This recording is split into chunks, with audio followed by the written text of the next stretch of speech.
ನಟರಾಜ್ ಗೌಡ್ರೆ, ನನಗೆ ಸಿಗೋದೊಂದು 3 ನಿಮಿಷ. ಅದರಲ್ಲಿ ಒಂದು ಪ್ರಶ್ನೆ ಅಶ್ವಿನ್ ಅವರು ಪ್ರಸ್ತಾಪ ಮಾಡಿದ್ರು, ಅದನ್ನು ಕೇಳ್ತೀನಿ ನಿಮ್ಮ ಹತ್ರ. ಒಂದು, ಈ ಅಧಿಕಾರದ ಹಂಚಿಕೆ, ಕ್ಯಾಬಿನೆಟ್ನ ಗದ್ದಲ, ಇನ್ನೊಂದು ಮತ್ತೊಂದು, ಇದರ ಮಧ್ಯೆ ಇದರ ಸೀರಿಯಸ್ನೆಸ್ ಮರೀತಾ ಅಂತ ರಾಜ್ಯ ಸರ್ಕಾರ? ಹೇಳಿದ್ರು ನನಗೆ ಆ ಪೋರ್ಟ್ಫೋಲಿಯೋನೇ ಬೇಡ ಅಂತ. ಇವತ್ತು ಸಮಸ್ಯೆ ಕೂತಿರೋದೇ ಆ ಪೋರ್ಟ್ಫೋಲಿಯೋ. ಇಲ್ಲ ಆ ರೀತಿ ಇಲ್ಲ. ರಕ್ಷಣೆ ಒಂದು ನೋಡಿ, ಸರ್ಕಾರ ಎಷ್ಟು ಗಂಭೀರವಾಗಿ ಪರಿಗಣಿಸಿದಕ್ಕೆ ರಾಮಲಿಂಗಾರೆಡ್ಡಿ ಅವರು 3500 ಕ್ಯೂಸೆಕ್ಸ್ ನೀರು ಬಿಡಬೇಕು ಅಂತಂದಾಗ 4 TMC ನೀರಾಗುತ್ತೆ, ಖಂಡಿತ ಬಿಡ್ಲಿಕ್ಕೆ ಸಾಧ್ಯ ಆಗೋದಿಲ್ಲ, ಯಾವುದೇ ಕಾರಣಕ್ಕೂ ಬಿಡೋದಿಲ್ಲ ಅಂತ ಹೇಳಿ ಸ್ಪಷ್ಟವಾಗಿ ನೇರವಾಗಿ ಹೇಳಿದ್ದಾರೆ. ಹಾಗಾಗಿ ಕಾಂಪ್ಲಿಕೇಶನ್ ಆಗುತ್ತೆ, ಅದ್ ಬೇರೆ ವಿಷಯ. ನಾವು ಹೋಗೋಣ ಮತ್ತೆ ಪ್ರಾಧಿಕಾರದಲ್ಲಿ ಅಥವಾ ನಿರ್ವಹಣಾ ಮಂಡಳಿನಲ್ಲಿ ನಾವು ಮತ್ತೆ ಚರ್ಚೆ ಮಾಡೋಣ, ಅದಕ್ಕೆ ನಾವು ಮನವರಿಕೆ ಮಾಡ್ಕೊಳ್ಳೋಣ. ಖಂಡಿತವಾಗಿ ನೀರು ಬಿಡೋದಿಲ್ಲ ಅಂತ ರಾಮಲಿಂಗಾರೆಡ್ಡಿ ಹೇಳಿದ್ದಾರೆ. ನಂಬರ್ 1.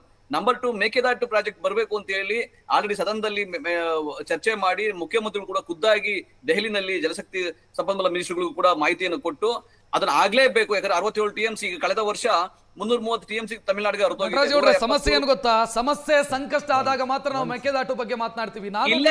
ನನ್ನನ್ನು ಸೇರಿದಂತೆ ಈಗ ರಕ್ಷೆಟ್ರೆ ನಾವು ಡೇ 1 ಇಂದ ಮೇಕೆದಾಟು ಯೋಜನೆ ತೆಗೆದುಕೊಂಡು ಬರಲೇಬೇಕು ಅಂತ ಹೇಳಿ ಡೇ 1 ಇಂದ ಕೆಲಸ ಮಾಡಿದೀವಿ.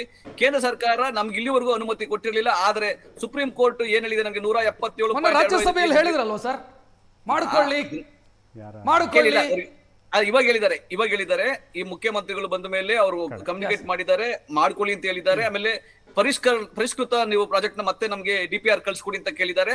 ಅದನ್ನ ಖಂಡಿತವಾಗಿ ಕಳ್ಸಿಕೊಡ್ತೀವಿ. ಆಮೇಲೆ ಇನ್ನೊಂದು ಇಂಪಾರ್ಟೆಂಟ್ ವಿಷಯ ಏನಂದ್ರೆ, ಈಗ ನಮ್ಗೆ ಅನುಮತಿ ಬೇಕಾಗಿಲ್ಲ, ತಮಿಳುನಾಡು ಅನುಮತಿ ಬೇಕಾಗಿಲ್ಲ. ಯಾಕಂದ್ರೆ ಸುಪ್ರೀಂ ಕೋರ್ಟೇ ಹೇಳಿದೆ ನಮಗೆ 4.75 TMC ನೀರು ಬೆಂಗಳೂರು ಕುಡಿಯೋ ನೀರು ಅಂತ ಮೆನ್ಷನ್ ಮಾಡಿದ ಮೇಲೆ ನಾವು ಅದು ಕಟ್ತಾ ಇರ್ತಕ್ಕಂಥ ಕೇವಲ ಕುಡಿಯೋ ನೀರು ಮತ್ತೆ ಜಲ ಶಕ್ತಿ ಏನು ವಿದ್ಯುತ್ ಅನ್ನ ತಯಾರು ಮಾಡ್ಲಿಕ್ಕೆ 177.25 TMC ನೀರು ಬಿಟ್ಟು ಬಿಡಿ ಸಾಕು, ಮುಗಿದು ಹೋಯ್ತು.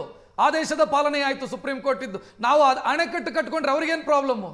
ಇದನ್ನ ನಮಗೆ ಕನ್ವಿನ್ಸಿಂಗ್ ಆಗಿ ಹೇಳೋದಕ್ಕೆ ಬರ್ತಾ ಇಲ್ಲ, ಅದೇ ಪ್ರಾಬ್ಲಮ್. ಇಲ್ಲ ಕನ್ವಿನ್ಸಿಂಗ್ ಆಗಿ ಹೇಳಿದೆ. ಸುಪ್ರೀಂ ಕೋರ್ಟ್ ಕೂಡ ಅವರ ಅರ್ಜಿಗಳು ತಮಿಳುನಾಡು ಅರ್ಜಿನ ವಜಾ ಮಾಡಿದೆ. ಕೇಂದ್ರ ಸರ್ಕಾರ ಕೂಡ ಒಪ್ಪಿಕೊಂಡಿದೆ. ಲಾಸ್ಟ್ 1 ನಿಮಿಷ.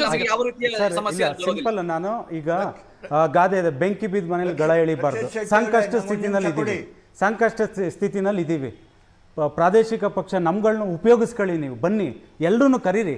ಏನಕ್ಕೆ ಅಂದ್ರೆ sir simple sir, CWMA CWRC ಉನ್ನತ ಮಟ್ಟ ಸಭೆ, ರಾಜಾರವ್ರೆ ಸಾಹೇಬ್ರೆ 1 ನಿಮಿಷ ತಾಳಿ.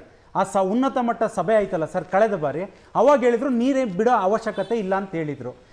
ಈ ಬಾರಿ ತಮಿಳ್ನಾಡವರು ಪ್ರೆಷರ್ ಹಾಕಿ ಅದೇ ಉನ್ನತ ಮಟ್ಟದ ಸಭೆ ಮಾಡಿಸಿ ನೀರು ಬಿಡ್ಲಿಕ್ಕೆ ಅವರು ಅನುಮತಿ ಕೇಳಿದ್ರು. ಅಂದ್ರೆ ನಮ್ಮ ಕರ್ನಾಟಕ ಕಾಂಗ್ರೆಸ್ ಸರ್ಕಾರ ಎಲ್ಲಿ ಕೂತಿತ್ತು, ನಿದ್ದೆ ಮಾಡ್ತಿತ್ತು? ನಾನು ಈ ಪ್ರಶ್ನೆ ಕೇಳೋದು, ನಾನು ಹೇಳೋದು ಸರ್, ಟೆಕ್ನಿಕಲಿ ಕಾಂಗ್ರೆಸ್ ಎಷ್ಟು ಫೇಲ್ಯೂರ್ ಆಗಿದೆ ಅಂದ್ರೆ ಇವಾಗ ರೈತರು ರಸ್ತೆಗೆ ಬಂದ್ಮೇಲೆ ಇವ್ರಿಗೆ ನೆನಪಾಗಿದೆ.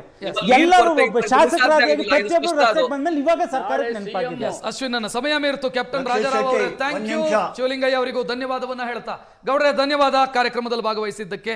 ಇದು ಇವತ್ತಿನ ಟ್ರೆಂಡಿಂಗ್ ಎಟ್ 10. ನೇರ ದಿಟ್ಟ ನಿರಂತರ ಸುದ್ದಿಗಾಗಿ ನೋಡ್ತಾ ಇರಿ ಏಷ್ಯಾನೆಟ್ ಸುವರ್ಣ ನ್ಯೂಸ್. ನಮಸ್ಕಾರ.